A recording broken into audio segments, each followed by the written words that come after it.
In this episode of Wellington Then and Now, I will take you on a journey through the history of the Sumner County Courthouse. Even though this relatively square facade has been here as long as most people can remember, this is actually the fourth Sumner County courthouse to exist. The first courthouse was a small frame house moved to Wellington from a now extinct town called Meridian. It was placed on North Washington in 1872. Unfortunately, I couldn't find any pictures of this first courthouse. Much like the first, the second courthouse wasn't technically a courthouse. County business eventually moved to the Wellington Township Hall from 1874 to 1884. Most people knew it as the Old Stone Courthouse. It was located here on the northwest corner of Washington and 7th, which is now the location of Heritage Park, right next to the Memorial Auditorium. The Township Hall was leased to the county for 10 years, and because the lease would expire in just a few years, discussions to build a new courthouse began in 1881.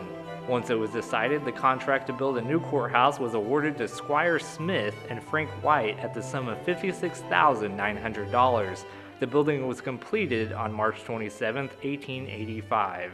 The new courthouse was a very grand-looking three-story structure. It was located at 10th and Washington, the same location of the current courthouse.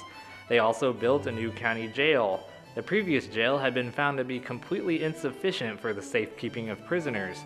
When the jail was inspected, it was reported that the walls were in such a condition that bricks could be removed by any person with ordinary strength. Also, there was no system of drainage from the jail, which made it very unsanitary. So in 1899, a new jail was constructed by J.H. Mitchell of Wellington and the Poly Jail Building and Manufacturing Company of St. Louis.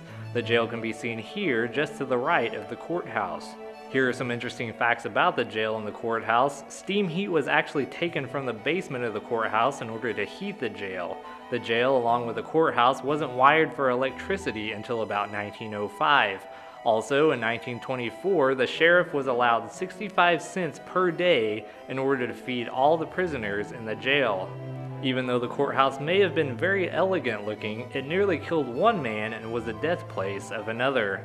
In 1884, as the courthouse was being built, a drunken cowboy named Frank Crazy Jones went on a crazed shooting spree through the streets of Wellington, shooting several townspeople. Afterwards, an angry mob grabbed the man and hanged him from a derrick that was being used in the construction of the courthouse. A jury of 6 citizens was summoned to hear the evidence in the case, and his body was turned over to his friends. Now we jump to 1940. As a man was entering the courthouse, the front steps caved in and the man narrowly escaped serious injury. After that incident, the building was thoroughly inspected and condemned. During World War II, because the courthouse was abandoned, all the county offices were temporarily moved to various places, such as the Harvey House here in Wellington. Then, soon after the war had ended, plans to build a new courthouse had begun. And on June 7, 1952, after 2 years of construction, the current courthouse was completed. The project cost a total of $65,000 and was the first courthouse in the state to be completely air-conditioned. Who would have guessed there was such an interesting and sometimes dark history behind this old courthouse? That's it for now. I'll see you next time on Wellington Then and Now.